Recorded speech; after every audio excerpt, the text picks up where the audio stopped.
हर कहानी एक एहसास छोड़ जाती है। कुछ अधूरे रिश्ते, कुछ कड़वी सच्चाइयाँ।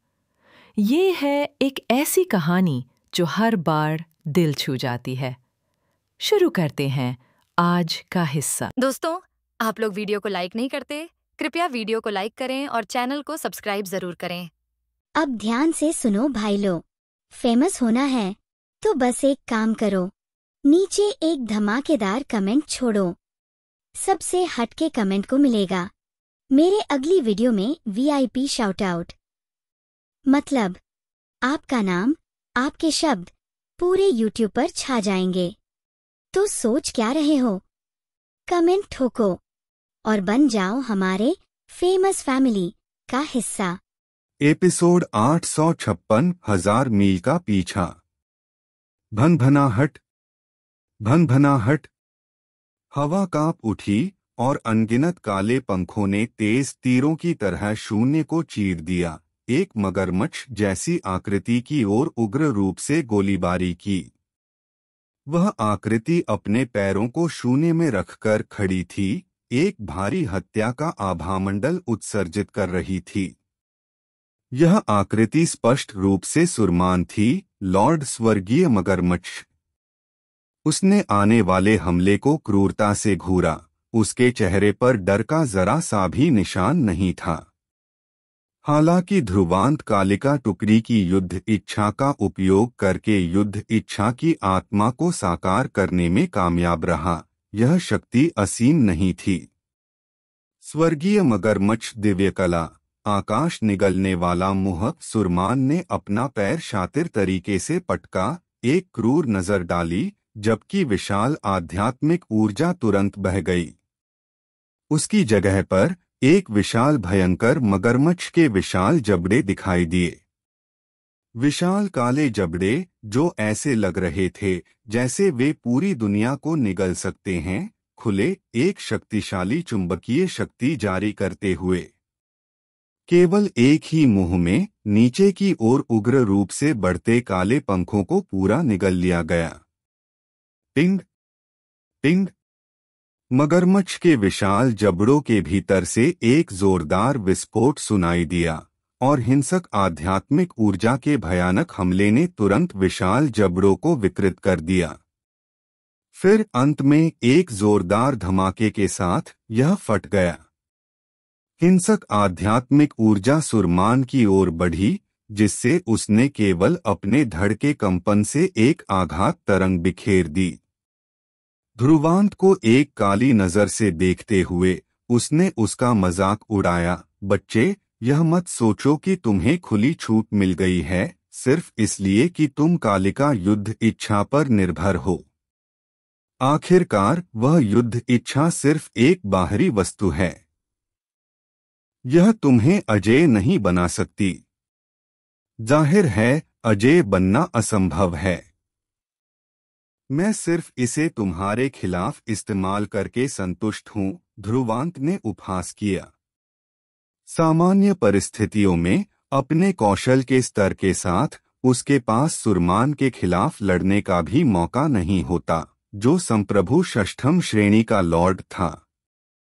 हालांकि कालिका युद्ध इच्छा की शक्ति के साथ वह बाद वाले से बिल्कुल भी नहीं डरता था।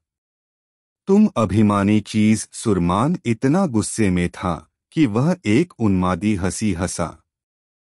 घूमते हुए उसने फिर खुद को प्रकाश की एक चमक में बदल दिया, फिर ध्रुवांत की ओर गोली मारी। उसी समय उसने अपनी मुट्ठी भींची और एक खूनलाल घुमावदार तलवार, जिस पर लाल युद्ध प्रतीक उकेरे हुए थे, उसके हाथ में प्रकट हुई। उसकी हत्यारी ऊर्जा बह रही थी। यह स्पष्ट रूप से एक बहुत शक्तिशाली हथियार था। भूष। सुरमान अभी भी हवा में अपनी घुमावदार तलवार से नीचे की ओर वार किया, जिससे उसके सामने की हवा फट गई। सैकड़ों विशाल खूनलाल घुमावदार तलवार की नोकें दरार से बाहर निकलीं, फिर तुरंत कालिका टुकड़ी की ओर नीचे की ओर वार किया। सुरमान के इस कदम ने स्पष्ट रूप से एक संप्रभु षष्ठम श्रेणी की महान शक्ति का प्रदर्शन किया। यहाँ तक कि देवता भी, जो संप्रभु पंचम श्रेणी में शीर्ष पर था, इस घुमावदार तलवार की शक्ति को नहीं हरा सकता था। ध्रुवांत ने सुरमान के तेज हमले को ठंडी नजर से देखा, जरा भी विचलित नहीं हुआ। उसने फिर अपनी सील बदल दी, एक विशाल युद्ध इच्छा भेजते हुए, जो घुमावदार तलवार की नोक से जूझने के लिए एक युद्ध इच्छा पट्टी में बदल गई। टिंग! आध्यात्मिक ऊर्जा का एक चौंकाने वाला हमला हुआ, जिसने तुरंत युद्ध इच्छा पट्टी और घुमावदार तलवार की नोक दोनों को टुकड़ों में तोड़ दिया। किसी तरह वे दोनों समान रूप से मेल खा रहे थे। सुरमान की अभिव्यक्ति काली पड़ गई। उसने बिना रुके हमला किया, उसका शरीर अंतरिक्ष में हिंसक रूप से उड़ रहा था। अचानक अनगिनत तेज घुमावदार तलवार की नोकें आकाश में भर गईं। ध्रुवांत और कालिका टुकड़ी की ओर एक गरज के साथ बरस रही थीं। ध्रुवांत सुरमान के हमलों का अकेले सामना करने के बावजूद जरा भी नहीं डरा। इसके बजाय उसने सुरमान का सीधा मुकाबला करने के लिए अपार कालिका युद्ध इच्छा को नियंत्रित किया। दोनों पक्ष एक भयानक तीव्रता के साथ टकराए, जिसने हवा को हिला दिया। हालांकि इस तरह का संघर्ष, जहां किसी भी पक्ष को बढ़त नहीं थी, तेजी से एक गतिरोध में बदल गया। इस गतिरोध को देखने वाले लोग अवाक रह गए। मन ही मन ध्रुवांत उस छुपे रुस्तम से प्रभावित थे। पहले जब वह अपनी ताकत के आधार पर देवता से लड़ रहा था, दोनों पक्ष भारी नुकसान के साथ इससे बाहर आए थे। लेकिन अब कालिका टुकड़ी की ताकत पर भरोसा करते हुए वह सुरमान के साथ गतिरोध पर आ गया था, जो एक अनुभवी लॉर्ड था। यह सैन्य उपलब्धि का स्तर वास्तव में चौंकाने वाला था। इस विशाल शिकार युद्ध के अंत तक, बशर्ते डालुओ क्षेत्र ज़मींदोज न हो गया हो, ध्रुवांत ने देवता को पीछे छोड़ दिया होगा और उत्तरी क्षेत्र की युवा पीढ़ी के बीच नया अधिपति बन गया होगा। जबकि गतिरोध जारी था, कालिका पीछे हट रही स्वर्गीय मगरमच्छ टुकड़ी का पीछा कर रही थी।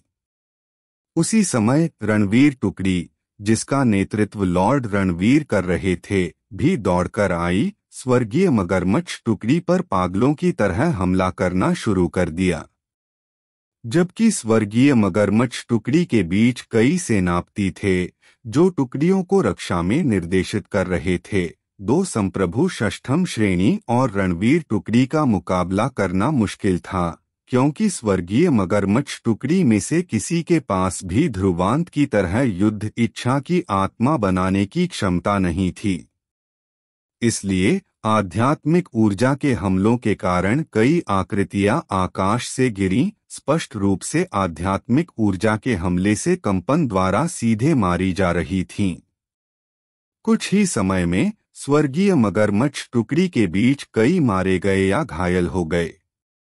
विपरीत दिशा में सहायता प्रदान करने के लिए भेजी गई दो दिव्य मंडप टुकड़ियों को भी लॉर्ड शैलेंद्र की 3 टुकड़ियों के हमलों का विरोध करने में परेशानी होने लगी थी। हालांकि उनके पास कम से कम लॉर्ड अग्निवृक और लॉर्ड दिव्यऋक्ष मोर्चा संभाले हुए थे, ताकि वे पीछे हट सकें।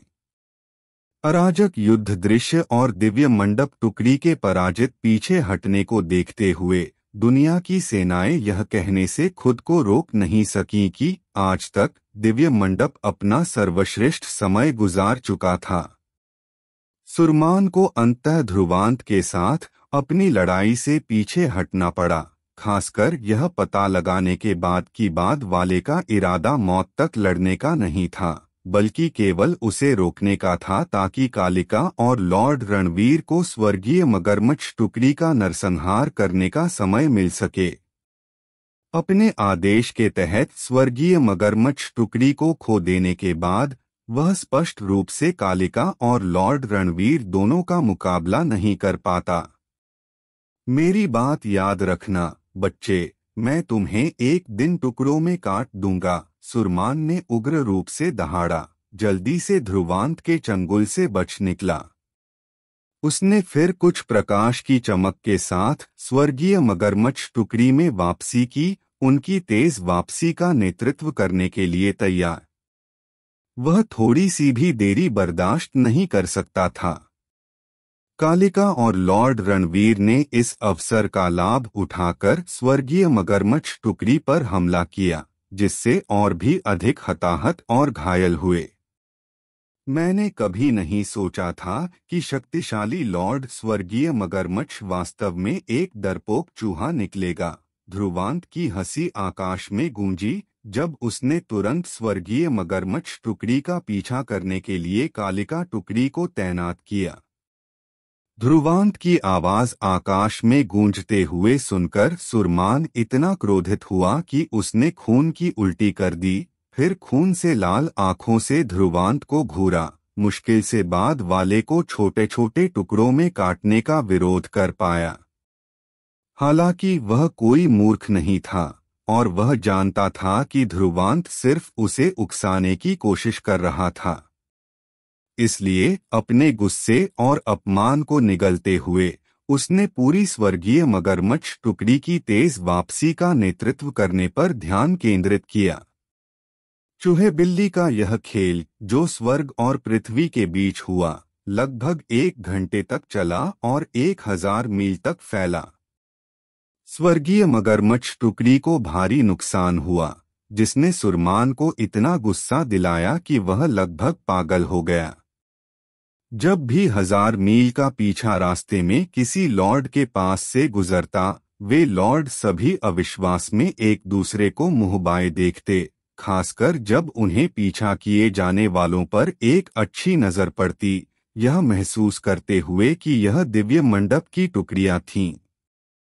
उत्तरी क्षेत्र की शीर्ष शक्तियों में दिव्य मंडप को अत्यधिक मजबूत विरासत वाला माना जाता था, जिसके पास कई मजबूत लड़ाके थे। किसी ने नहीं सोचा होगा कि दिव्य मंडप, जो उनकी आंखों में एक बाघ जितना भयंकर था, ऐसी दयनीय स्थिति में गिर जाएगा। अपने शुरुआती झटकों से उबरने के बाद उन सभी के पास इस मामले के बारे में कहने के लिए बहुत कुछ था। स्वर्ग, वह दिव्य मंडप का लॉर्ड स्वर्गीय मगरमच्छ था। वह ऐसी दयनीय स्थिति में कैसे पहुंच सकता था? उनका पीछा करने वाला, क्या वह डालुओ क्षेत्र का ध्रुवांत था? मैंने उसे पहले ड्रैगन फीनिक्स दरार में देखा है। ध्रुवांत, वह छुपा रुस्तम? यह कैसे संभव है? वह ड्रैगन फीनिक्स दरार में नरकेश को भी नहीं हरा सका। मेरा विश्वास करो। ऐसा लगता है कि लॉर्ड स्वर्गीय मगरमच्छ के पास देवता भी था। तस्कत्स्क, वे इतने शानदार युद्ध व्यूह के साथ ऐसी दयनीय हार कैसे झेल सकते थे? निश्चित रूप से एक पृथ्वी को हिला देने वाली बड़ी लड़ाई हुई होगी। परिणाम देखकर डालुओ क्षेत्र स्पष्ट रूप से जीता। क्या अफसोस है, मैंने बड़ी लड़ाई चूक दी। सुरमान और देवता ने रास्ते में हैरान करने वाली टिप्पणियां सुनी, उनके चेहरे पीले पड़ गए थे। हालांकि वे केवल अपने दिलों में उग्र रूप से दहाड़ सकते थे, क्योंकि उन्होंने थोड़ी सी भी देरी का जोखिम उठाने की हिम्मत नहीं की। अंत में ध्रुवांत ने पीछे हटने का फैसला किया, यह जानते हुए कि पीछा जारी रखने में कोई लाभ नहीं होगा, क्योंकि वे वास्तव में स्वर्गीय मगरमच्छ टुकड़ी का जड़ से सफाया नहीं कर सकते थे। इसके अलावा यदि उन्होंने सुरमान को कोने में धकेल दिया, तो वह लापरवाही से अंतिम मुकाबले में पूरी स्वर्गीय मगरमच्छ टुकड़ी का बलिदान करने का फैसला कर सकता है। उस स्थिति में कालिका टुकड़ी निश्चित रूप से भारी कीमत चुकाएगी। इसके अलावा वे मुसीबत में पड़ जाते यदि दिव्य मंडप द्वारा अन्य टुकड़ियां तैनात की जाती, इसलिए वे जब बढ़त में हो तभी रुक जाना बेहतर समझते। इस प्रकार 1000 मील के बाद ध्रुवांत ने दृढ़ता से पीछे हटने का आदेश दिया। हालांकि लॉर्ड रणवीर टुकड़ी का सफाया करना चाहते थे, उन्होंने अब ध्रुवांत के साथ वैसा व्यवहार करने की हिम्मत नहीं की जैसा उन्होंने पहले किया था। इसके साथ यह तथ्य जुड़ गया कि ध्रुवांत ने उनकी जान बचाई थी, जिसके कारण उन्होंने ध्रुवांत के फैसले का विरोध नहीं किया। कालिका टुकड़ी और रणवीर टुकड़ी फिर से संगठित हुई, फिर पीछे हटने लगीं, एक जबरदस्त तेज प्रकाश में बदलते हुए जो क्षितिज पर गायब हो गया। यह महसूस करने के बाद कि ध्रुवांत और बाकी लोग पीछे हट गए थे, सुरमान और देवता, जो घबराहट में थे, ने आखिरकार राहत की सांस ली, ऐसा महसूस करते हुए जैसे एक बहुत बड़ा बोझ अभी-अभी उनके कंधों से उतर गया हो। बड़ी सावधानी बरतते हुए उन्होंने फिर स्वर्गीय मगरमच्छ टुकड़ी को एक पहाड़ की चोटी पर शिविर स्थापित करने के लिए नेतृत्व किया। स्वर्गीय मगरमच्छ टुकड़ी हतोत्साहित थी और उनका मनोबल गिरा हुआ था। सभी सेनापति उदास और निराश थे। अपने नुकसान गिनने पर वे चादर की तरह सफेद पड़ गए। इस पीछा करने में उन्होंने अपने लगभग 1/3 कुशल योद्धा खो दिए थे। सेनापति की रिपोर्ट सुनने के बाद सुरमान ने अपना चेहरा बिगाड़ लिया, फिर ध्रुवांत के प्रस्थान की दिशा में घूरा। वह अनियंत्रित रूप से दहाड़ा, ध्रुवांत, मैं तुम्हें कभी भी इससे बच निकलने नहीं दूंगा। उसने स्वर्गीय मगरमच्छ टुकड़ी को साधने में कई साल बिताए थे और उस 1/3 को प्रशिक्षित करने में उसे इतना समय और संसाधन लगे थे। वे अभी-अभी ध्रुवांत के हाथों एक पल में मर गए थे। देवता ने उसके विचारों को बाधित किया। लॉर्ड सुरमान, एक बार जब हम बाकी दिव्य मंडप टुकड़ियों के साथ फिर से जुड़ जाते हैं तो ध्रुवांत का सफाया करना एक आसान काम होगा। सुरमान ने देवता को क्रूरता से घूरा। उसका रोष लगभग फूटने वाला था, लेकिन उसने अंततः खुद को नियंत्रित किया और ठंडक से कहा, इस साथी में कुछ कौशल है। इतनी कम उम्र में युद्ध इच्छा की आत्मा को साकार करने में सक्षम होने के लिए। इस प्रकार बोलते हुए सुरमान ने अचानक अपनी आंखें सिकोड़ी, जैसे कि वह कुछ याद कर रहा हो।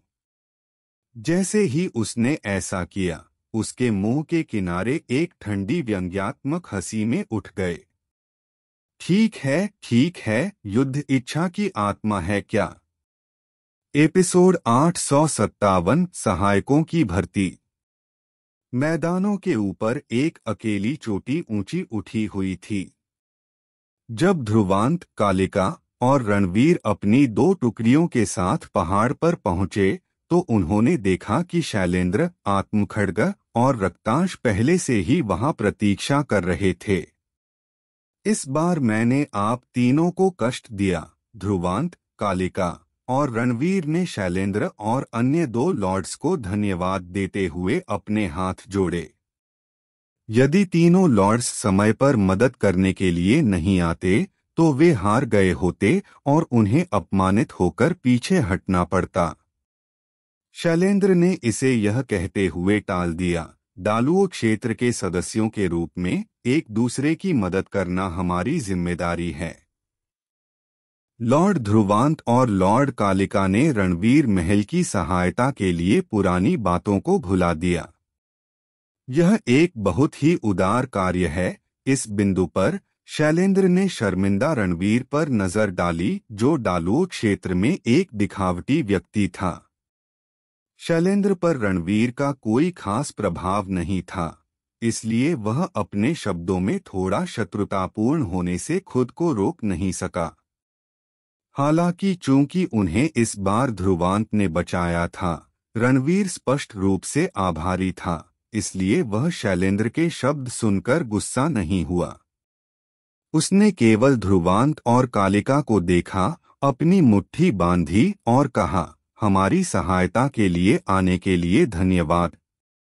भविष्य में जब मुझे मौका मिलेगा तो मैं इस उपकार का बदला जरूर चुकाऊंगा। शायद यह हार्दिक था क्योंकि रणवीर की निराशाजनक अभिव्यक्ति गंभीर थी और उसके व्यवहार ने शैलेंद्र की अभिव्यक्ति को शांत कर दिया।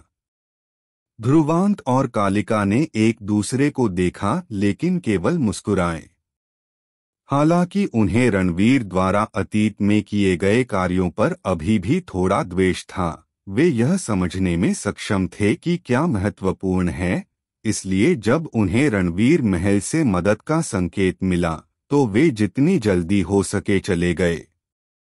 अब ऐसा लग रहा था कि बचाव ने रणवीर को प्रभावित किया था, लेकिन उन्होंने अनजाने में ऐसा किया था। हालांकि ध्रुवांत और कालिका अब रणवीर से डरते नहीं थे, फिर भी इस कांटे को अपने रास्ते से हटाना और अनावश्यक परेशानी से बचना अच्छा था।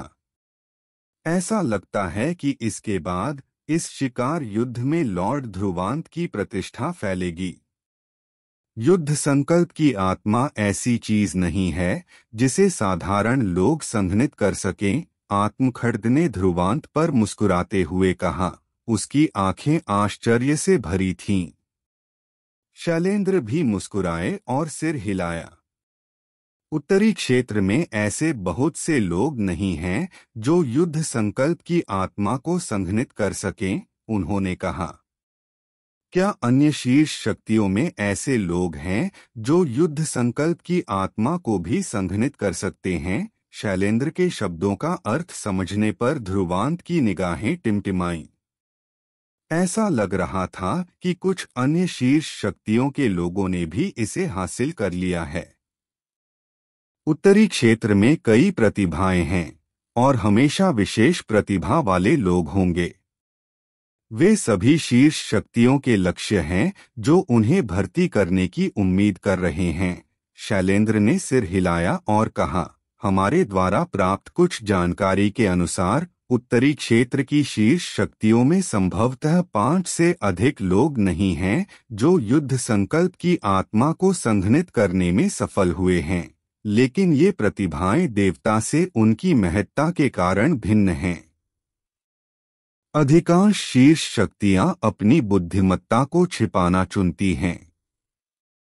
इस प्रकार औसत व्यक्ति के लिए यह जानना कठिन है कि वे मौजूद हैं और शीर्ष शक्तियां उन्हें आसानी से उजागर नहीं करेंगी, क्योंकि ये लोग सभी प्रकार के हत्या के प्रयासों को आकर्षित करते हैं। ध्रुवांत ने सहानुभूतिपूर्वक सिर हिलाया। उनकी मुठभेड़ से पहले देवता जानता था कि उसने युद्ध संकल्प की आत्मा को संघनित कर लिया है। इस प्रकार उसने उसे मिटाने के सभी साधनों की कोशिश की, क्योंकि देवता जानता था कि युद्ध संकल्प की आत्मा को संघनित करने वाला व्यक्ति कितना खतरनाक होगा। बेशक एक निश्चित दृष्टिकोण से ऐसा इसलिए है क्योंकि जो लोग युद्ध संकल्प की आत्मा को संघनित करते हैं उनमें सैन्य संचालक बनने की योग्यता होती है। हालांकि यह सफलता दर काफी कम थी, लेकिन क्या होगा यदि यह सफल हो जाए? यह कई विशिष्ट सैनिकों के साथ एक शीर्ष शक्ति के लिए सहायता की एक बड़ी ताकत होगी। इस प्रकार ध्रुवांत समझ गया कि ये शीर्ष शक्तियां अपने युद्ध प्रवीण क्यों छिपाती हैं। ध्रुवांत ने एक पल के लिए विचार किया और पूछा, वे 5 लोग किन शीर्ष शक्तियों से हैं? उसके लिए इस महत्वपूर्ण जानकारी से अवगत होना महत्वपूर्ण था, क्योंकि भविष्य में वह इन युद्ध प्रवीणों का सामना कर सकता था जो वर्तमान में शीर्ष शक्तियों द्वारा छिपे हुए हैं। दिव्य मंडप, अधोलोक महल, भागद्वार हॉल, दानव द्वार, पवित्र पर्वत। शैलेंद्र ने अपने कंधे उचकाए और लाचारी से कहा, दालुओ क्षेत्र ने भी इन युद्ध प्रवीणों की भर्ती करने की कोशिश की, लेकिन अधिपति कई वर्षों तक गहरी नींद में थीं, इसलिए उन्होंने ज्यादा ध्यान नहीं दिया। इसलिए पिछले कुछ वर्षों में दालुओ क्षेत्र में हमारे पास ऐसा कोई युद्ध प्रवीण कभी नहीं रहा। शैलेंद्र ने ध्रुवांत को देखा और कहा, सौभाग्य से अब जब आप यहाँ हैं, दालुओ क्षेत्र के पास भी एक युद्ध प्रवीण है। ध्रुवांत भी लाचारी से मुस्कुराया, यह जानते हुए कि मंडेला ने जानबूझकर अपने कर्तव्यों की उपेक्षा नहीं की थी, बल्कि ऐसा इसलिए किया था क्योंकि उसे अपने शरीर में अभिशाप को दबाने के लिए नींद में रहने की आवश्यकता थी और दालुओ क्षेत्र में चीजों की देखभाल के लिए अपना ध्यान हटाने का जोखिम नहीं उठा सकती थी। क्या दिव्य मंडप और भागद्वार हॉल में युद्ध प्रवीण के बारे में कोई जानकारी है? एक पल की चुप्पी के बाद ध्रुवांत ने पूछा, क्योंकि उसे दोनों शक्तियों के प्रति बहुत दुश्मनी और नाराजगी थी। इस प्रकार वह इस जानकारी में विशेष रूप से रुचि रखता था। शैलेंद्र ने अपनी ठुड्डी को छुआ और कहा, दिव्य मंडप का युद्ध प्रवीण एक लड़की लगती है, लेकिन भागद्वार हॉल वाला एक पागल आदमी लगता है। ध्रुवांत स्तब्ध रह गया और उसने शैलेंद्र को देखा। बस इतना ही? शैलेंद्र ने अपने हाथ फैलाए और कहा, इस तरह की जानकारी आमतौर पर विभिन्न शक्तियों द्वारा यथासंभव अच्छी तरह से छिपाई जाती है और तब तक अच्छी तरह से ज्ञात नहीं होती जब तक कि उन्हें नियोजित नहीं किया गया हो। ध्रुवांत अपनी आंखें घुमाने से खुद को रोक नहीं सका, क्योंकि जो कहा गया वह अनिवार्य रूप से किसी काम का नहीं था। खैर, जब तक वे उनके अस्तित्व के बारे में जानते थे और कड़ी नजर रखने के लिए इसे दिल पर लेते थे। अब जब यहाँ संकट हल हो गया है तो हमें जाना होगा। समय कीमती है और हमें अन्य अवशेषों की खोज करनी है और उल्कापात संजीवनी गोलियां एकत्र करनी हैं। शैलेंद्र ने अपने हाथों को ताली बजाई और अपनी सेना को जाने का आदेश देने की योजना बनाई। ध्रुवांत हालांकि एक पल के लिए चुप रहा। उसने उपस्थित 4 लॉर्ड्स को देखा और हंसा। मेरा एक प्रस्ताव है कि हम एक साथ आएं और खंडहरों का एक साथ अन्वेषण करें। उस स्थिति में हमें आज की तरह बहुत कम परेशानी का सामना करना पड़ेगा। अब जब 4 लॉर्ड्स यहाँ एकत्र हो गए थे, वे मुफ्त सहायकों के समान थे। यदि वे एक साथ काम कर सकते हैं तो यह निस्संदेह उनकी दक्षता को कई गुना बढ़ा देगा। ध्रुवांत के शब्द सुनकर चारों लॉर्ड्स चकित रह गए। उन्होंने तुरंत त्योरियां चढ़ाई और कहा, हालांकि एक साथ इकट्ठा होने से हम मजबूत होंगे, लेकिन यह अवशेषों की हमारी खोज को धीमा कर देगा। नुकसान लाभ से अधिक है। ऐसा नहीं था कि उन्होंने एक साथ इकट्ठा होने और युद्ध के मैदान में घूमने के बारे में कभी नहीं सोचा था, लेकिन उल्कापात युद्ध क्षेत्र के अवशेषों को खोजना बहुत कठिन था। अवशेषों की अपनी खोज को अधिकतम करने के लिए शक्तियों को तितर-बितर होना पड़ा। यदि वे एक साथ होते तो परिणाम बिखरे होने से भी बदतर होते। ध्रुवांत मुस्कुराया और सीधे पूछा, आप सभी ने अब तक कितनी उल्कापात संजीवनी गोलियां एकत्र की हैं? रणवीर नहीं जानता था कि ध्रुवांत क्या कहना चाह रहा है, लेकिन उसने पहल करते हुए उत्तर दिया, हमें कुल 2 तृतीय श्रेणी अवशेष मिले और अब हमारे पास 300 उल्कापात संजीवनी गोलियां हैं। हमारे पास लगभग 200 गोलियां हैं, आत्मखड्ग ने झुंझलाकर उत्तर दिया। मेरे पास भी लगभग 200 हैं, रक्तांश मुस्कुराया। शैलेंद्र ने तीनों लोगों को देखा और मुस्कुराया, थोड़ा और दंभ से हंसते हुए। ऐसा लगता है कि हम भाग्यशाली थे। हमारे हाथ में 500 हैं। जब अन्य 3 ने यह सुना तो वे तुरंत आश्चर्यचकित हो गए और उनमें से कुछ ने ईर्ष्या से शैलेंद्र को देखा। आखिरकार उल्कापात युद्ध क्षेत्र में छिपे हुए अवशेषों को खोजना आसान नहीं था। इसके अलावा उन्हें हर समय अन्य शक्तियों के हस्तक्षेप से सावधान रहना पड़ता था। शैलेंद्र कितना गौरवान्वित था, यह देखकर ध्रुवांत हंसी रोक नहीं सका और कहा, हमारे हाथ में कुल 1200 उल्कापात संजीवनी गोलियां हैं। शैलेंद्र ने हंसना बंद कर दिया और अन्य 3 लॉर्ड्स ध्रुवांत को पूरी तरह से स्तब्ध होकर घूरते रहे। उनके लिए 1200 उल्कापात संजीवनी गोलियां एक बड़ी राशि थी। उस राशि को प्राप्त करने के लिए उन्होंने सोचा कि ध्रुवांत की सेनाओं को 7 या 8 तृतीय श्रेणी अवशेष मिले होंगे। क्या ध्रुवांत को केवल यादृच्छिक रूप से अन्वेषण करके अवशेष मिल गए? ध्रुवांत मुस्कुराया और हाथ हिलाया। अचानक उल्कापात संजीवनी गोलियां एक धार में बदल गईं, जो सीटी बजाते हुए बाहर निकलीं और उसके चारों ओर मंडराने लगीं। उसने चारों लॉर्ड्स को देखा, जो बड़ी आंखों से घूर रहे थे, और कहा, सुरमान के हाथों से जीती गई उल्कापात संजीवनी गोलियों का लगभग आधा हिस्सा बाकी हमने खुद निकाला। आपने कितने अवशेष ढूंढे हैं? शैलेंद्र ने अविश्वास से पूछा। उनके पास 500 उल्कापात संजीवनी गोलियां पूरी तरह से इसलिए थीं क्योंकि 2 सेनाओं ने उन्हें लूटने की कोशिश की थी। हालांकि उन्होंने जवाबी कार्रवाई की और सेनाओं की गोलियां इसके बजाय ट्रैकिंग माउंटेन आर्मी द्वारा ले ली गईं।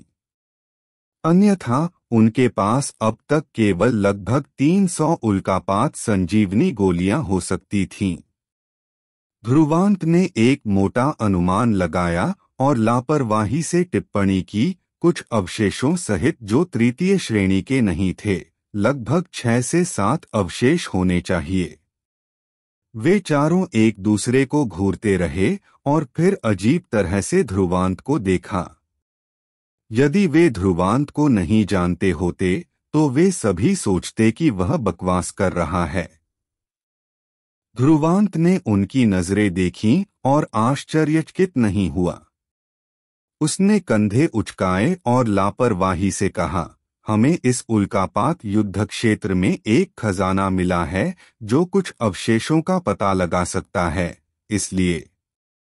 बदतमीज जैसे ही ध्रुवांत ने अपना वाक्य समाप्त किया, चारों लॉर्ड्स की आंखें लाल हो गईं और शैलेंद्र गाली देने से खुद को रोक नहीं सका। चारों लोगों ने ध्रुवांत को जलती हुई आंखों से घूरा, क्योंकि वे अच्छी तरह से जानते थे कि उसके आकस्मिक शब्दों का क्या मतलब है। एक खजाना जिसका उपयोग उल्कापात युद्ध क्षेत्र में अवशेषों का पता लगाने के लिए किया जा सकता था, वास्तव में एक शक्तिशाली दिव्य कलाकृति थी और विभिन्न शक्तियों के लिए अत्यंत मूल्यवान होगी। जब तक उनके पास ऐसा खजाना था, तब तक उनके लिए उल्कापात संजीवनी गोलियां एकत्र करना सहज होता। चारों लोगों ने लाल आंखों से ध्रुवांत को घूरा। यदि ध्रुवांत डालुओ क्षेत्र का हिस्सा नहीं होता, तो उन्होंने उसे उससे छीनने के बारे में सोचा होता। ध्रुवांत ने उनकी निगाहें देखीं और मुस्कुराया। अब मैं आप चारों को हमारे साथ चलने के लिए आमंत्रित करता हूं। यदि हम भाग्यशाली रहे तो संभावना है कि हमें प्रथम श्रेणी अवशेष मिल सकता है। चारों लॉर्ड्स ने अपने होंठ चाटे, फिर बिना किसी हिचकिचाहट के सिर हिलाया। हम इसमें शामिल हैं। उल्कापात युद्ध क्षेत्र में आंख बंद करके घूमने के बजाय ध्रुवांत के उद्देश्यपूर्ण कार्यों का पालन करना बेहतर था, जिसके पास एक डिटेक्टर था। मूर्ख भी दोनों तरीकों के बीच दक्षता में अंतर की स्पष्ट रूप से गणना कर सकते थे। ध्रुवांत यह देखकर कालिका पर मुस्कुराया कि चारों लॉर्ड्स कितनी आसानी से सहमत हो गए। इन 4 मजबूत सहायकों और उनकी सेनाओं के साथ अब उनके लिए हावी होने का समय आ गया था। एपिसोड 858 युद्ध इच्छा का प्रशिक्षण। पहाड़ की तलहटी में 5 टुकड़ियां बैठी थीं, जिनके ऊपर युद्ध इच्छा की 5 असीम शक्तियां लहरा रही थीं। इस समय पांचों टुकड़ियां आराम कर रही थीं और पुनर्गठित हो रही थीं। इसलिए युद्ध इच्छा की आक्रामक विशेषताओं को वापस ले लिया गया था, जो अधिक सौम्य दिख रही थीं। लेकिन ध्रुवांत, जिसे युद्ध इच्छा की गहरी समझ थी, जानता था कि यह सौम्य रूप केवल एक दिखावा था। युद्ध इच्छा का मूल प्रत्येक योद्धा की आत्मिक ऊर्जा और इच्छा का संयोजन था।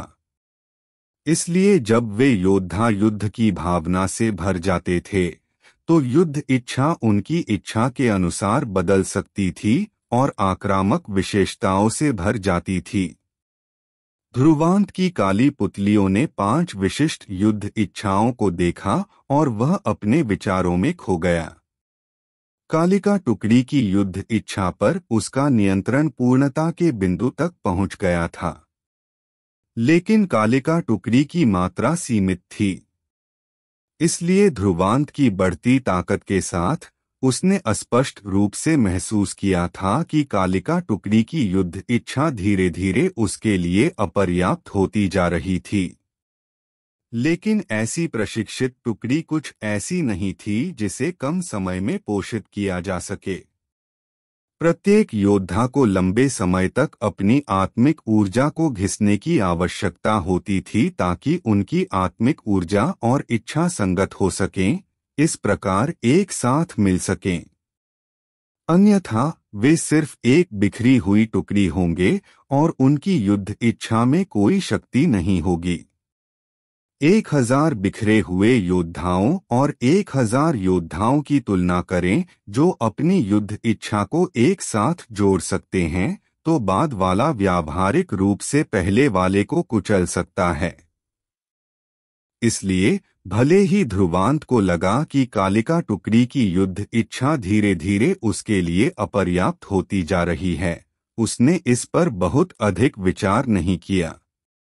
एक युद्ध संरचना गुरु के लिए यदि एक कुलीन टुकड़ी का समर्थन नहीं होता, तो यह चावल के बिना सबसे चतुर गृहिणी के खाना पकाने के बराबर था। एक युद्ध संरचना गुरु की शक्ति टुकड़ियों से उत्पन्न होती थी। लेकिन अभी ध्रुवांत को एक बहुत अच्छा अवसर मिला था। उसके सामने 4 अन्य टुकड़ियां, शैल विखंडन हॉल की शैल विखंडन सेना, रक्तबाज महल की रक्तबाज टुकड़ियां, आत्मिक तलवार पर्वत के आत्मिक तलवारबाज और विशाल चट्टान गुफा की विशाल सेना। यदि वह अपनी ताकत से 4 टुकड़ियों के बीच एक प्रतिध्वनि पैदा कर सकता, तो यह दिखाता कि उसके लिए 4 अन्य टुकड़ियों की युद्ध इच्छा को नियंत्रित करने की उच्च संभावना है।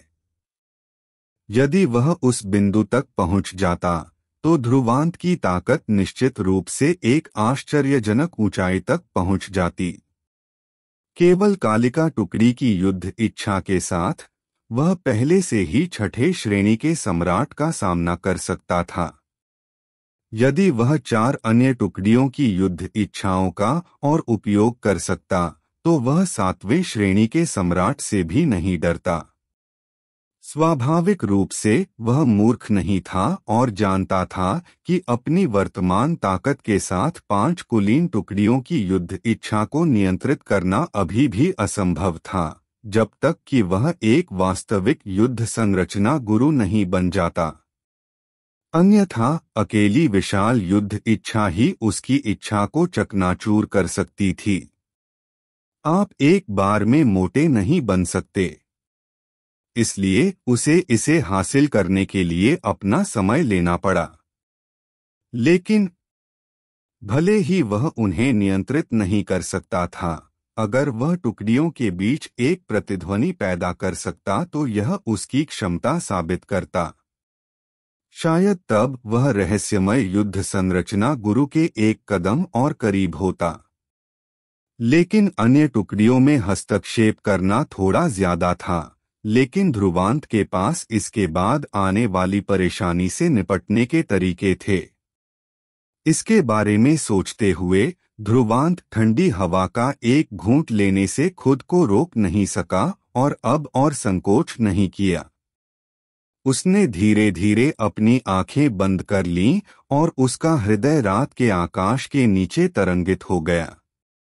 अंधेरे ने उसकी दृष्टि भर दी, लेकिन उसके हृदय की इंद्रियों की पहुंच अधिक थी। तो ध्रुवांत की इंद्रियों के तहत पहाड़ के चारों ओर 5 असीम युद्ध इच्छाएं भी चुपचाप लहरा रही थीं। अंतहीन खून खराबे वाली गर्जनाएं गूंज रही थीं, अंतरिक्ष को कंपित कर रही थीं।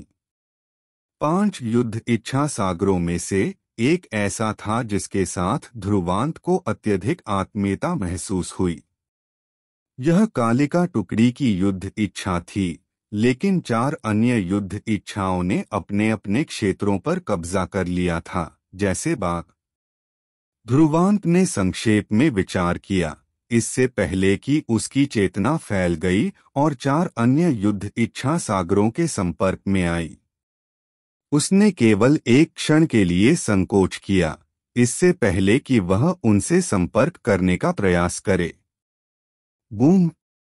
लेकिन जिस क्षण ध्रुवांत की चेतना 4 अन्य युद्ध इच्छाओं के संपर्क में आई, वह उछल गई और उन युद्ध इच्छाओं की अवचेतन अस्वीकृति और अपराध को भी आकर्षित किया, जिससे ध्रुवांत की चेतना थोड़ी कांप गई।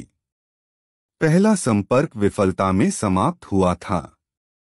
ध्रुवांत ने अपनी भौहें कसकर सिकोड़ लीं।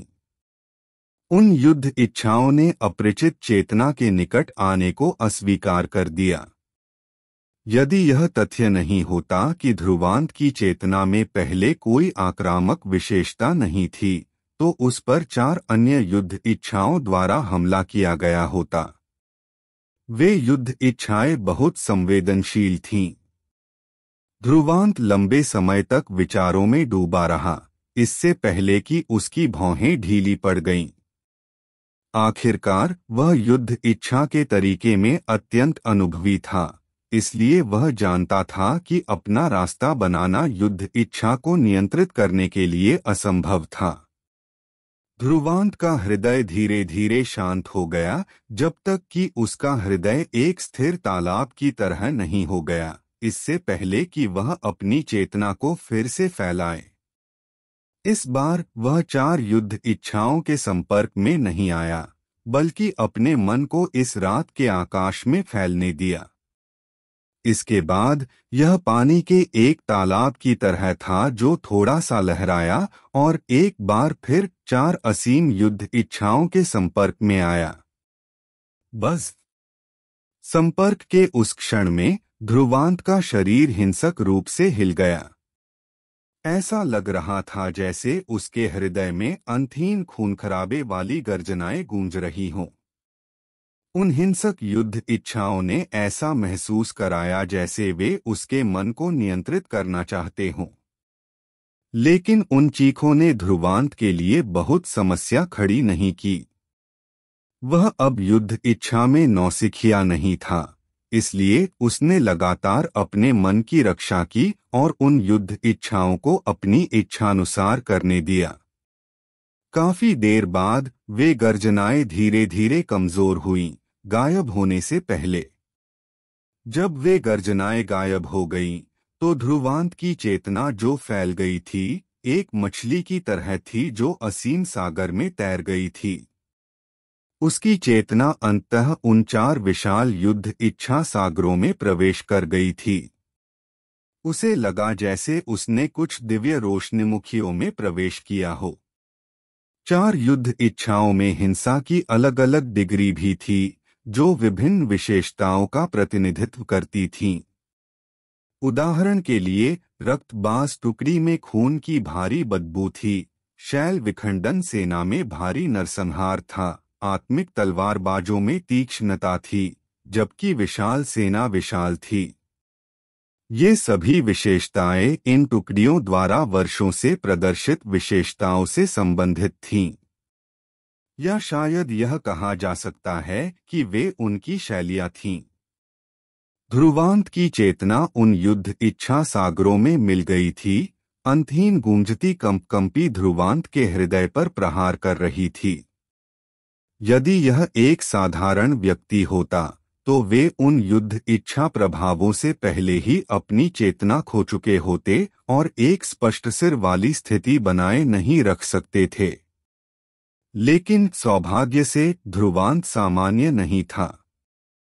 इसके अलावा ध्रुवांत उन युद्ध इच्छाओं में घुलने मिलने के बाद टुकड़ियों के बीच प्रतिध्वनि का प्रयास करने की जल्दी में नहीं था।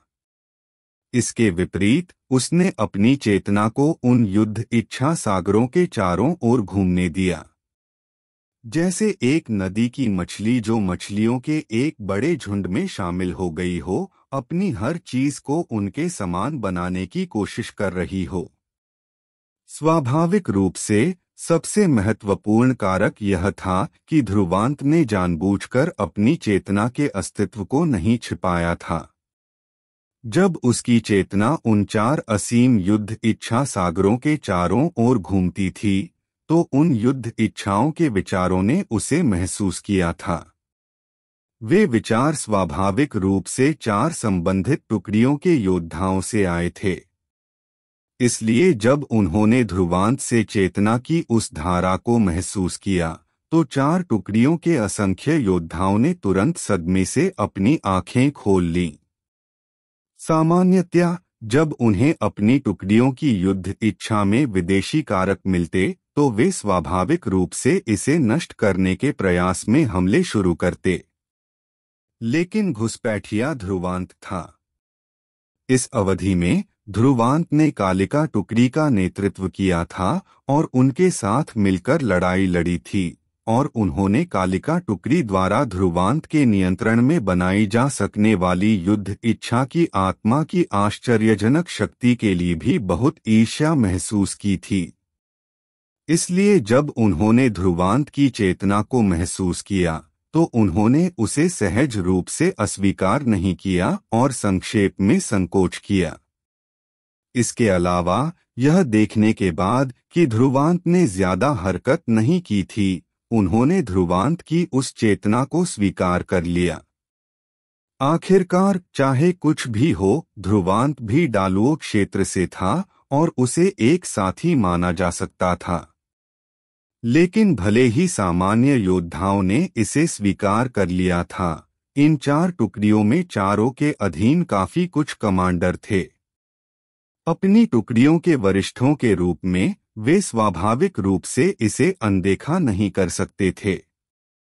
तो एक संक्षिप्त संकोच के बाद उन्होंने अभी भी अपने वरिष्ठों 4 को इस बारे में सूचित किया था। भूष भूष खबर मिलने पर 4 लॉर्ड एक ही समय में आकाश में उड़ गए थे और सदमे से पहाड़ की दिशा में देखा। कालिका भी आकाश में प्रकट हुई थी। जब वह प्रकट हुई तो 4 ने अपनी निगाहें उस पर डाल दीं। कालिका लॉर्ड ध्रुवांत क्या करने की कोशिश कर रहा है? यद्यपि 4 लॉर्ड अभी भी विनम्र थे, कालिका उनमें संदेह के निशान महसूस कर सकती थी। आखिरकार ध्रुवांत ने उन्हें सूचित किए बिना उनकी टुकड़ियों में हस्तक्षेप किया था, जो थोड़ा अशिष्ट लग रहा था। कालिका कड़वी मुस्कराई और जैसे ही वह बोलने वाली थी, ध्रुवांत की गूंजती आवाज के साथ रात के आकाश में एक विचार फैल गया। मुझे प्रशिक्षित करने के लिए 4 की टुकड़ियों को उधार लेने की आवश्यकता होगी। यदि मैं सफल होता हूं, तो मैं युद्ध इच्छा की आत्मा को समझने में 4 टुकड़ियों की सहायता करने में सक्षम हो सकता हूं। ध्रुवांत की सौम्य आवाज ने तुरंत 4 की आंखों से रोशनी खिलखिला दी और उनके चेहरों पर तुरंत शानदार मुस्कान दिखाई दी। हाँ, यदि लॉर्ड ध्रुवांत चाहें तो आप अपनी इच्छानुसार आगे बढ़ सकते हैं। विशाल चट्टान लॉर्ड, जो हमेशा चुप रहता था, अपनी हंसी को नियंत्रित नहीं कर सका। इस अवधि में उसने एक टुकड़ी पर युद्ध इच्छा की आत्मा की शक्ति देखी थी। इसलिए पिछले कुछ दिनों से उसकी आंखें ईर्ष्या से लाल थीं, लेकिन वह कुछ नहीं कर सकता था, क्योंकि उसके अधीनस्थों में ध्रुवांत जैसा कोई प्रतिभाशाली नहीं था। इसलिए वह केवल असहाय रूप से चिंता कर सकता था। तो जब उसने ध्रुवांत के शब्द सुने तो उनके धैर्य के बावजूद चारों लॉर्ड अपनी पलकें जोर से फड़कने से रोक नहीं सके। यदि यह तथ्य नहीं होता कि इससे दूसरों को दुख हो सकता है, तो वे शायद ध्रुवांत को यह भी बताते कि जब तक वह युद्ध इच्छा की आत्मा को परिष्कृत कर सकता है, तब तक वह उनकी टुकड़ियों को अपनी इच्छानुसार नियंत्रित करे। जब कालिका ने चारों को देखा जो चाहते थे कि वे अपनी टुकड़ियां ध्रुवांत को सौंप दें, तो उसके होंठ थोड़े ऊपर उठ गए। लेकिन इसके तुरंत बाद उसने अपनी भौहें सिकोड़ लीं और पहाड़ पर उस छाया को देखा। लेकिन क्या वह साथी थोड़ा ज्यादा लालची नहीं है? युद्ध इच्छा की आत्मा इतनी आसानी से परिष्कृत होने वाली चीज कैसे है? एपिसोड 859 रक्तबाज युद्ध इच्छा आत्मा। 4 को विदा करने के बाद ध्रुवांत की इच्छा एक बार फिर 4 असीम युद्ध इच्छा सागरों के संपर्क में आ गई थी। शायद 4 की स्वीकृति के कारण 4 टुकड़ियों के योद्धाओं ने ध्रुवांत के लिए अपने गार्ड हटा दिए थे। युद्ध इच्छा सागरों में इच्छा ने भी ध्रुवांत की विदेशी इच्छा के संपर्क में आना शुरू कर दिया था। ध्रुवांत की इच्छा भी चुपचाप विलीन हो गई थी, लेकिन उसने 4 टुकड़ियों की युद्ध इच्छाओं के संचलन को बाधित नहीं किया। ऐसा लग रहा था जैसे वह एक दर्शक था जो चुपचाप साथ चल रहा था। यदि वह युद्ध इच्छा में प्रतिध्वनि पैदा करना चाहता, तो उसे पहले इसके साथ सामंजस्य स्थापित करना पड़ता। जैसे जैसे वह साथ चलता गया, ध्रुवांत का हृदय शांत होता गया। उसके हृदय में पहले से मौजूद अंतहीन युद्ध की चीखें भी धीरे धीरे कमजोर होती गईं, इससे पहले कि वह पूरी तरह से गायब हो जाएं। पूरा क्षेत्र इस क्षण शांत हो गया था। बाहरी लोगों की आंखों में ध्रुवांत के चारों ओर की आभा पूरी तरह से वापस ले ली गई थी। जब 4 उन्हें अपनी टुकड़ियों को देखा, तो उन्होंने महसूस किया कि पहले जो युद्ध इच्छा उमड़ रही थी, वह इस क्षण शांत हो गई थी। वे परिवर्तनों के पीछे के कारण से स्पष्ट नहीं थे, लेकिन उनकी आंखें और भी शानदार हो गई थीं। ऐसा इसलिए था क्योंकि इन परिवर्तनों ने स्पष्ट रूप से ध्रुवांत की युद्ध इच्छा के मार्ग पर असाधारण प्रतिभा को साबित कर दिया था। शायद ध्रुवांत वास्तव में उनकी टुकड़ियों की युद्ध इच्छा आत्मा को परिष्कृत करने में सक्षम हो सकता है। वे इस बात से चिंतित नहीं थे कि ध्रुवांत उनकी टुकड़ियों के साथ कुछ कर रहा है। आखिरकार वे सभी डालुओ क्षेत्र से थे, और यदि ध्रुवांत ने ऐसा कृत्य किया होता, तो डालुओ क्षेत्र में उसके लिए कोई जगह नहीं होती। इसके अलावा इन कुछ दिनों की बातचीत के बाद उन्हें ध्रुवांत की अधिक समझ थी, और बाद वाले के चरित्र के साथ उसके लिए इस तरह के घृणित कार्य करना असंभव था। समय धीरे धीरे रात भर बीतता गया। लगभग 3 घंटे बाद ध्रुवांत की इच्छा एक साधारण योद्धा की इच्छा में बदल गई थी और पूरी तरह से 4 टुकड़ियों में विलीन हो गई थी। वह महसूस कर सकता था कि 4 टुकड़ियों की युद्ध इच्छा ने उसे अस्वीकार नहीं किया। हालांकि यह अभी भी अपर्याप्त था। क्या तुम लोग युद्ध इच्छा की आत्मा को परिष्कृत करना और मजबूत बनना चाहते हो? ध्रुवांत की इच्छा 4 युद्ध इच्छा सागरों में फैल गई थी और हर एक योद्धा तक पहुंच गई थी। बस 4 टुकड़ियों के सागर अचानक लहरा उठे। यह 4 टुकड़ियों की सबसे तीव्र प्रतिक्रिया थी, जो उत्तेजना से भरी हुई थी, जो व्यावहारिक रूप से पागलपन भरी थी। हर टुकड़ी का सपना युद्ध इच्छा की आत्मा का निर्माण करना था, क्योंकि केवल इसी तरह उनकी टुकड़ी में एक आत्मा हो सकती थी। अन्यथा वे अंततः बिखरे हुए योद्धा थे और कुछ भी महान हासिल नहीं कर सकते थे। जब ध्रुवांत ने उन तीव्र प्रतिक्रियाओं को सुना तो वह अपने हृदय में हल्के से मुस्कुराया। ऐसी तीव्र प्रतिक्रियाओं के साथ प्रतिध्वनि पैदा करना बहुत आसान होगा। चारों ने भी इस क्षण अपनी टुकड़ियों से उमड़ती युद्ध इच्छाओं को महसूस किया था और उत्तेजना में अपने हाथ रगड़ रहे थे। सज्जनों, क्योंकि यह पहली बार है जब मैं इस विधि को आजमा रहा हूँ, मैं एक ही बार में युद्ध इच्छा की आत्मा को परिष्कृत करने में 4 टुकड़ियों की मदद नहीं कर सकता। चूंकि रक्तबास टुकड़ी की मात्रा सबसे कम है, मैं पहले उनसे शुरुआत करूंगा। लेकिन ध्रुवांत से उनके कानों तक पहुंचे शब्दों ने शैलेंद्र और 2 अन्य के चेहरे कठोर कर दिए थे। दूसरी ओर रणवीर मुस्कुरा रहा था, जिसने 3 अन्य को उस पर घूरने पर मजबूर कर दिया, क्योंकि उन्होंने कभी उम्मीद नहीं की थी कि रक्तबाज हॉल इसे आजमाने वाला पहला होगा। यद्यपि उन्हें पूरी तरह से उम्मीद नहीं थी कि ध्रुवांत सफल होगा, युद्ध इच्छा आत्मा का शोधन कोई साधारण मामला नहीं था।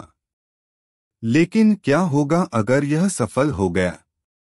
सिर्फ रक्तबाज टुकड़ी के युद्ध इच्छा की आत्मा बनाने के बारे में सोचकर तीनों ने नाराजगी में अपना मुंह फुला लिया। इस समय ध्रुवांत ने तीनों के विचारों पर कोई ध्यान नहीं दिया, क्योंकि वह स्पष्ट था कि अपनी वर्तमान ताकत के साथ यदि उसने एक ही बार में युद्ध इच्छा की आत्माओं को परिष्कृत करने में 4 टुकड़ियों की मदद करने का प्रयास किया, तो उसका मन हिंसक युद्ध इच्छाओं द्वारा नष्ट हो सकता है। इसलिए उसे उन्हें एक एक करके आजमाना पड़ा, और चूंकि रक्तबाज टुकड़ी की मात्रा सबसे कम थी, यह उसके लिए कोशिश करने का सबसे अच्छा लक्ष्य था।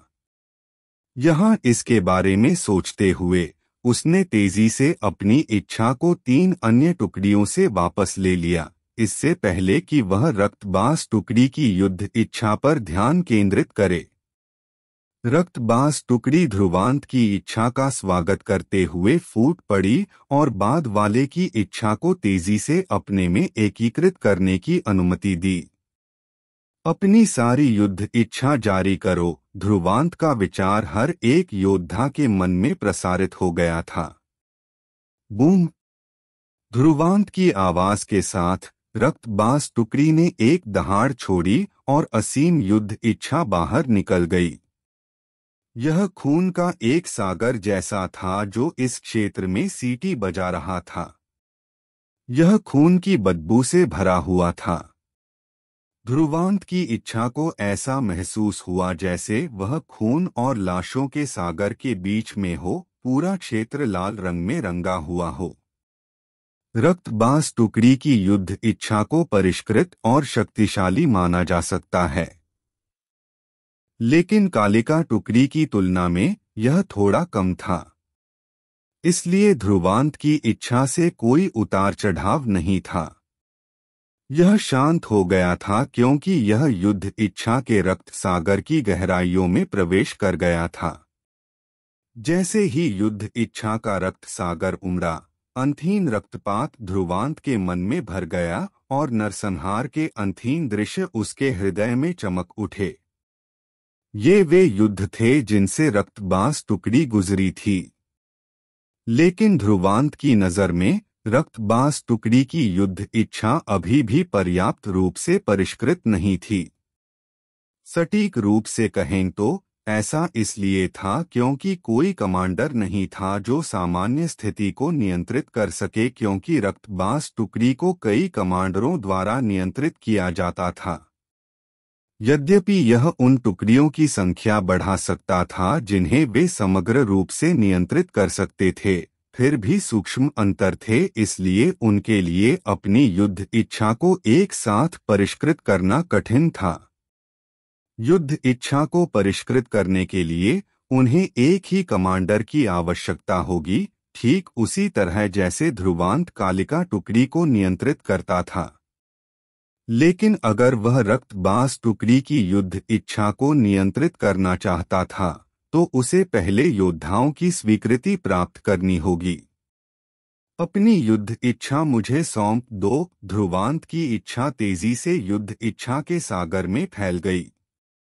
उसके शब्दों ने रक्तबाज टुकड़ी के बीच कुछ हलचल पैदा कर दी थी। आखिरकार योद्धा रक्तबाज हॉल से थे और उनकी युद्ध इच्छा उनका सबसे बड़ा भरोसा था। चाहे कुछ भी हो, एक अजनबी को अपनी युद्ध इच्छा को नियंत्रित करने देना एक बड़ा वर्जित था। रक्तबाज टुकड़ी में मची हलचल को रणवीर ने महसूस किया। उसने तुरंत अपनी आंखें घुमाईं और गुस्से से दहाड़ा, वही करो जो लॉर्ड ध्रुवांत कहता है। रणवीर की चीख के साथ रक्तबाज टुकड़ी ने अब और संकोच नहीं किया और विशाल युद्ध इच्छा बाहर निकल गई।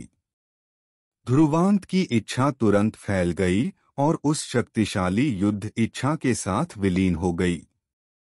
खून की तीव्र बदबू ध्रुवांत के मन में हिंसक रूप से उमड़ पड़ी। यह अत्यंत मजबूत थी। यदि यह एक साधारण विशेषज्ञ होता तो वे शायद एक नरसंहार राक्षस में बदल गए होते, लेकिन इसने ध्रुवांत को प्रभावित नहीं किया। उसने खून की अंतहीन बदबू को नजरअंदाज कर दिया था। उसके हृदय की इच्छा के साथ युद्ध इच्छा के रक्त सागर में एक तूफान उठ खड़ा हुआ। लाल रंग की युद्ध इच्छा की किरणें युद्ध इच्छा के रक्त सागर से निकलीं और खून की बदबू इस पूरे क्षेत्र में फैल रही थी।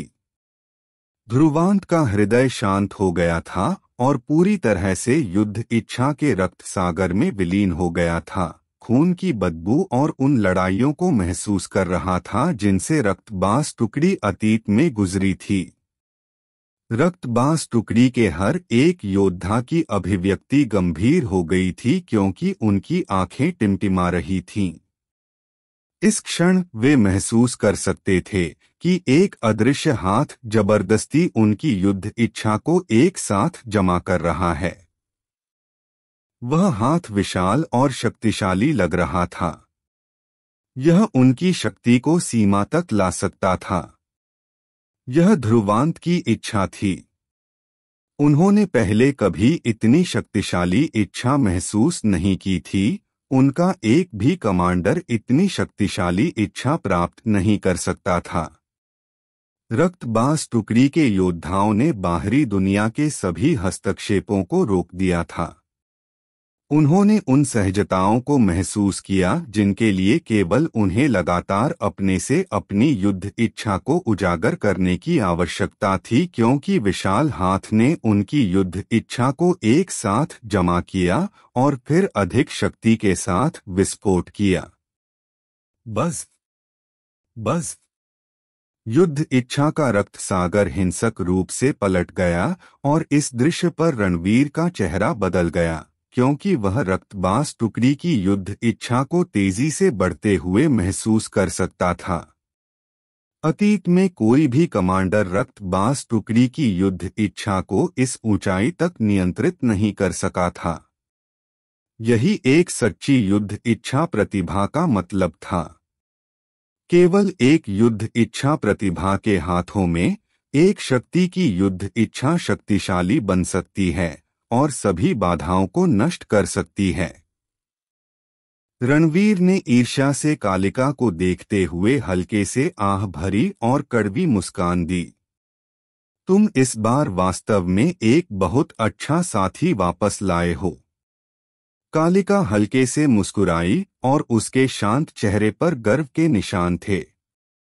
उस समय जब ध्रुवांत डालुओ क्षेत्र में आया था तो कोई भी उसके बारे में आशावादी नहीं था, लेकिन अंत में वास्तविकता ने सभी को समझा दिया कि उन्होंने उसे गलत समझा था।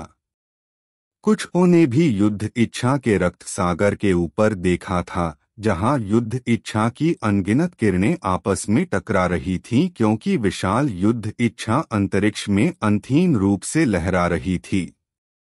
अपनी गहरी धारणाओं के साथ वे महसूस कर सकते थे कि उतार चढ़ाव की गहराइयों में कुछ धीरे धीरे रूप ले रहा था। एक खूनी रोशनी ने इस पूरे क्षेत्र को भर दिया था। ली! अचानक एक तेज बाज जैसी चीख अचानक क्षितिज पर गूंज उठी। रणवीर का शरीर कांप गया क्योंकि उसने अपने चेहरे पर उत्तेजना के साथ अपनी मुट्ठियां बांध लीं। शैलेंद्र, आत्मखड्ग और विशाल चट्टान लॉर्ड की आंखों से भी वैभव झलक रहा था। अन्य टुकड़ियों के योद्धाओं ने भी अचानक अपना सिर उठाया था और लहराती खूनी रोशनी पर अपनी निगाहें टिका दी थीं। उस स्थान पर जहां खूनी रोशनी फैल रही थी, एक विशाल रक्तबाज थोड़ा अपने पंख खोल रहा था, जो 1000 फीट तक पहुंच रहा था, इससे पहले कि उन्हें आश्चर्यजनक युद्ध इच्छा के साथ इस क्षेत्र में फड़फड़ाए। वह रक्तबाज स्वाभाविक रूप से रक्तबाज टुकड़ी द्वारा परिष्कृत युद्ध इच्छा की आत्मा थी। शैलेंद्र और बाकी लोगों ने ठंडी हवा का एक घूंट लिया क्योंकि उन्होंने अपनी आंखों में सदमे और उत्तेजना के साथ नजरें बदलीं। ध्रुवांत ने वास्तव में रक्तबाज टुकड़ी को युद्ध इच्छा की आत्मा को परिष्कृत करने में मदद की थी। एपिसोड 860 छद्मयुद्ध इच्छा आत्मा। ली!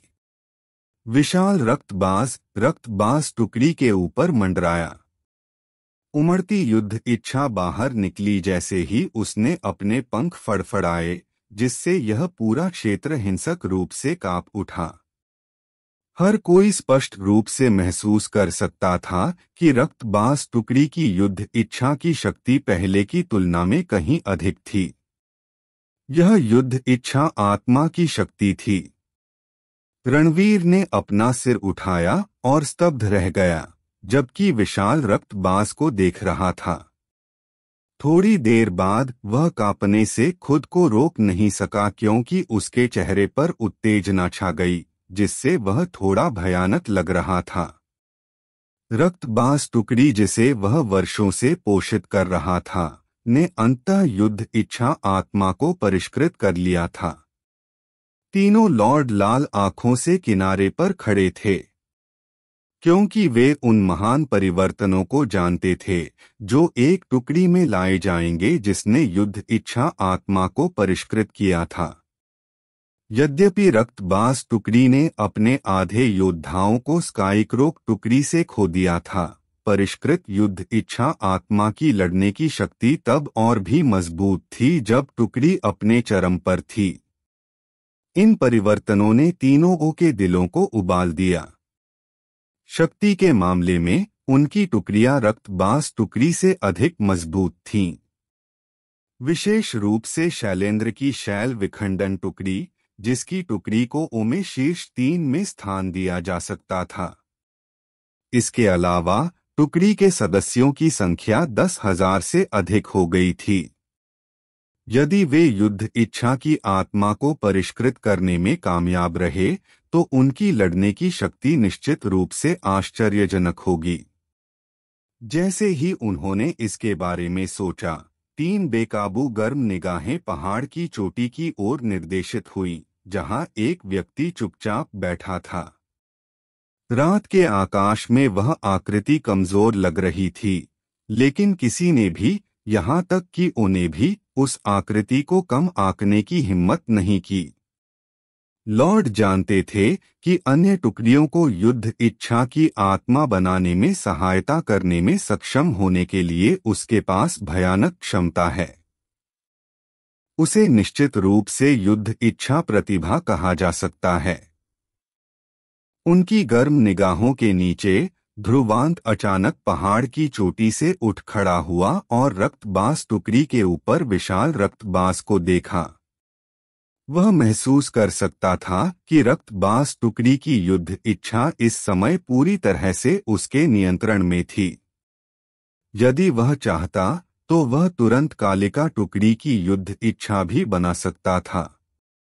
इस तरह 2 टुकड़ियों की युद्ध इच्छा उसके नियंत्रण में होगी और वह जो शक्ति उजागर कर सकता था वह निश्चित रूप से पहले से कहीं अधिक मजबूत होगी।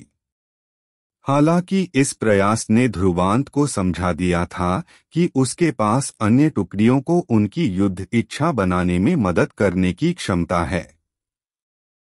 ध्रुवांत ने धीरे से अपनी आस्तीन लहराई और रक्तबाज टुकड़ी के ऊपर विशाल युद्ध इच्छा आत्मा को खूनी चिंगारियों में बिखरते और युद्ध इच्छा के सागर में पुनर्गठित होते देखा। अपने शरीर की एक हरकत के साथ वह ओ के सामने प्रकट हो गया था। जब उन्हें उसके आगमन को देखा तो उन्होंने तुरंत अपनी मुट्ठियां बांध लीं और पहले से कहीं अधिक विनम्र दिखाई दिए। इससे पहले कि वे बोल पाते, ध्रुवांत ने रणवीर को देखा। रणवीर लॉर्ड, मुझे धन्यवाद देने में जल्दबाजी न करें। ऐसा इसलिए है क्योंकि सटीक रूप से कहें तो रक्तबाज टुकड़ी ने अभी तक वास्तविक युद्ध इच्छा आत्मा को परिष्कृत नहीं किया है। रणवीर और बाकियों ने पहेली में ध्रुवांत को देखा। ध्रुवांत कड़वी मुस्कान दी। मेरी भागीदारी के तहत रक्तबाज टुकड़ी ने वास्तव में युद्ध इच्छा आत्मा बनाई है, लेकिन आवश्यकता यह है कि यह मेरे आदेश के तहत होनी चाहिए। यदि मेरी इच्छा इससे हटा दी गई तो रक्तबाज टुकड़ी युद्ध इच्छा आत्मा को बनाए रखने के लिए खुद पर भरोसा नहीं कर सकती। रणवीर के चेहरे पर मुस्कान जम गई, इससे पहले कि वह कड़वी मुस्कान दे। ध्रुवांत उसकी रक्तबाज टुकड़ी का कमांडर नहीं था, इसलिए वह स्वाभाविक रूप से रक्तबाज टुकड़ी का अनुसरण नहीं कर सकता था। यदि ऐसा वास्तव में हुआ तो यह जानना भ्रमित करने वाला होगा कि रक्तबाज टुकड़ी किसकी है। और रणवीर के लिए ध्रुवांत जैसे किसी व्यक्ति को अपने छोटे से रक्तबाज हॉल में रहने के लिए खोजना व्यावहारिक रूप से असंभव था। रणवीर और बाकी लोगों को थोड़ा निराश देखकर ध्रुवांत फिर से मुस्कुराया। यद्यपि आप लोग वास्तविक युद्ध इच्छा आत्मा को स्वयं बनाए नहीं रख सकते, आप अभी भी अपनी शक्ति से छद्मयुद्ध इच्छा आत्मा को परिष्कृत करने में सफल हो सकते हैं। छद्मयुद्ध इच्छा आत्मा, रणवीर और विभिन्न अन्यों ने नजरें बदली। वह क्या है? क्या ऐसा हो सकता है कि युद्ध इच्छा आत्मा को भी वास्तविक और नकली के बीच वर्गीकृत किया गया हो? ध्रुवांत मुस्कुराया। मेरी पिछली कार्रवाइयां बेकार नहीं हैं। मैंने हर एक योद्धा के दिमाग में उस युद्ध इच्छा आत्मा की छाप को सील कर दिया है। इसलिए भविष्य में वे उस छाप पर भरोसा करके युद्ध इच्छा आत्मा बना सकते हैं। हालांकि यह युद्ध इच्छा आत्मा को परिष्कृत करने के लिए रक्तबाज टुकड़ी पर निर्भर नहीं करता है, इसलिए शक्ति के मामले में यह स्वाभाविक रूप से वास्तविक वाले से कमजोर है। इसलिए मैंने इसे छद्मयुद्ध इच्छा आत्मा नाम दिया है। विभिन्नों के चेहरे सदमे से भर गए थे, क्योंकि यह पहली बार था जब उन्होंने सुना था कि युद्ध इच्छा आत्मा को बाहरी शक्ति से बनाया गया है। लेकिन ध्रुवांत के शब्दों ने उन्हें राहत महसूस कराई थी। युद्ध इच्छा आत्मा वास्तविक हो या नकली, यह ठीक था जब तक इसका उपयोग किया जा सकता था। उन्होंने एक ही कदम में आकाश पर चढ़ने में सक्षम होने की कामना करने की हिम्मत नहीं की। इसके अलावा मेरी यह छाप अंतहीन रूप से उपयोग नहीं की जा सकती है। छाप में आत्मिक ऊर्जा का उपयोग किया जाएगा और समाप्त हो जाएगी, इसलिए मुझे इसे समय समय पर फिर से भरने की आवश्यकता है। ध्रुवांत ने कंधे उचका दिए। रणवीर और बाकी लोगों के चेहरे पर पसीने की ठंडी बूंदें छा गईं, क्योंकि छाप को अभी भी फिर से भरने की आवश्यकता थी।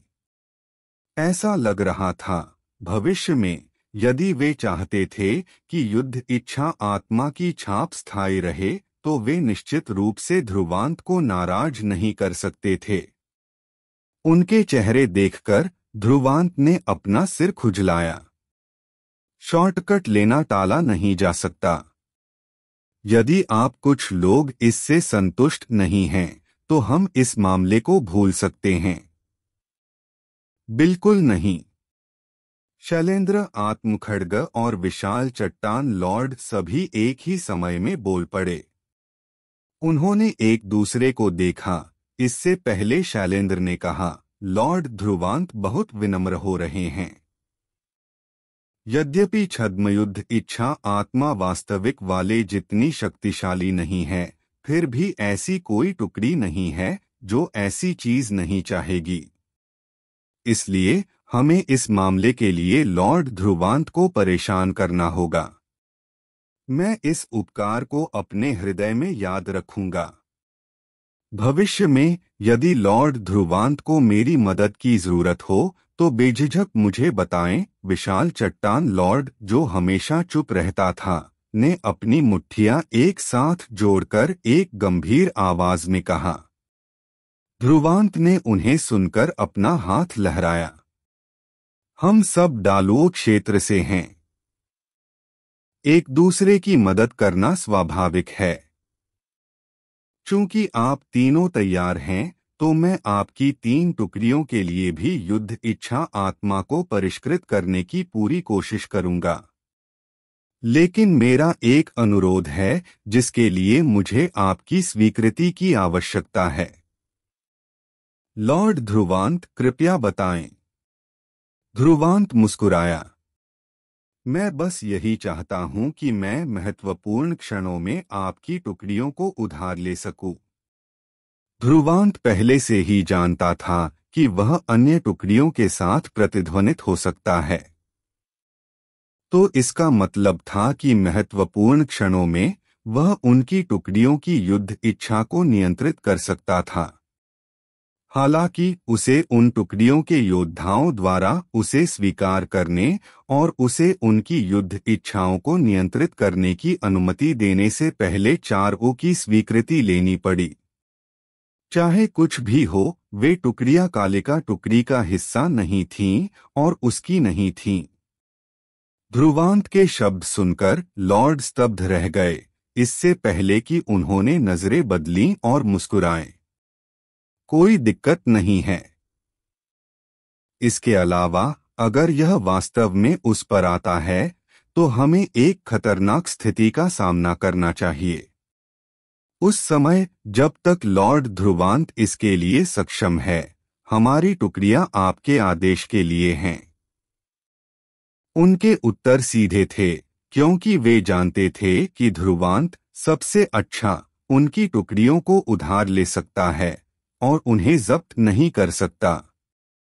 आखिरकार वे टुकड़ियां उनके द्वारा दर्दनाक रूप से पोषित की गई थीं और केवल उनके आदेशों का पालन करती थीं।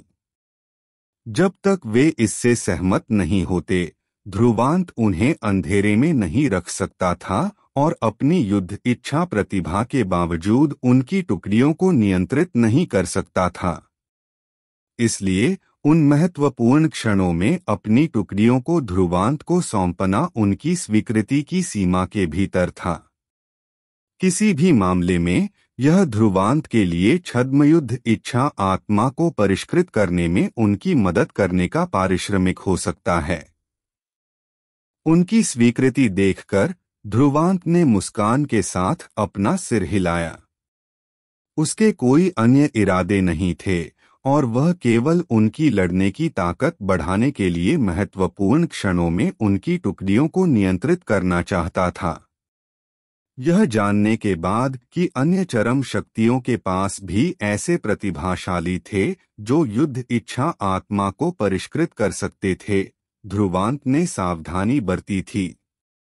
कालिका टुकड़ी पिछले 1 साल में केवल विस्तार कर रही थी, इसलिए यह अभी भी संख्या के मामले में अपर्याप्त थी और सामान्यतया युद्ध इच्छा आत्मा की शक्ति टुकड़ी की मात्रा से अत्यधिक संबंधित थी।